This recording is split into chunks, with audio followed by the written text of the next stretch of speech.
Aku mau ceritain pengalaman horor kakakku waktu kecil. Jadi, waktu itu aku baru pulang liburan sekolah. Orang tuaku pergi dinas. Aku dititipkan di rumah nenek besar.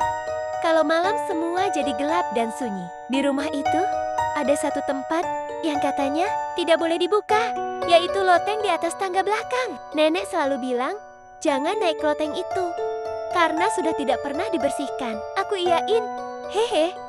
Walau sebenarnya penasaran, karena setiap malam aku dengar suara langkah pelan dari atas, seperti suara orang berjalan.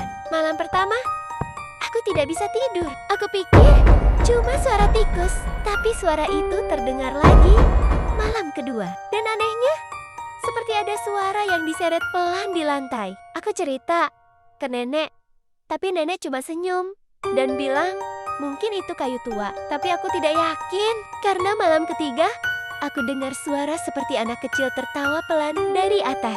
Aku penasaran. Siangnya, aku coba cari tangga ke loteng. Aku temukan pintunya. Di atas langit-langit lorong, ada tali kecil untuk menarik pintu kayunya. Aku tunggu nenek keluar ke pasar, lalu aku tarik tali itu. Pintu loteng terbuka, dan tangga lipat turun sendiri. Angin dingin langsung keluar dari atas, seperti udara lama yang terperangkap. Aku naik anak tangga, sambil bawa senter. Lotengnya gelap, banyak debu. Tapi di ujung ruangan, aku lihat sesuatu. Sebuah boneka lusuh duduk di atas bantal kecil. Bonekanya pakai baju bayi dan rambutnya keriting.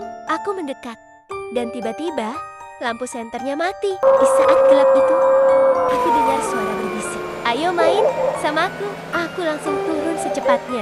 Malam itu, aku tidak berani tidur sendiri.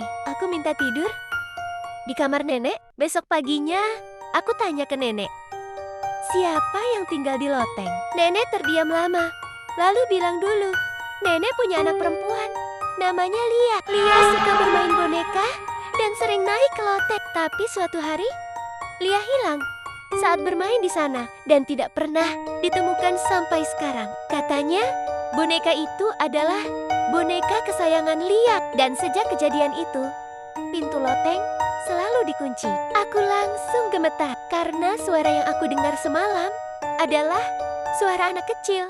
Dan boneka itu duduk seperti sedang menunggu. Malam berikutnya, aku dengar suara langkah kecil dari atas lagi. Tapi kali ini ada suara lain. Suara boneka yang tertawa pelan, seperti suara bayi main-main.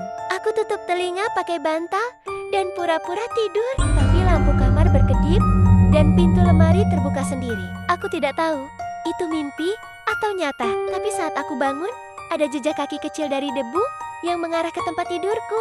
Aku bilang ke nenek dan minta dijemput orang tuaku lebih cepat. Sebelum pulang, aku tulis surat kecil dan taruh di bawah tangga loteng. Isinya, maaf ya Lia, aku tidak tahu kamu masih di sini. Terima kasih sudah tidak ganggu aku lagi.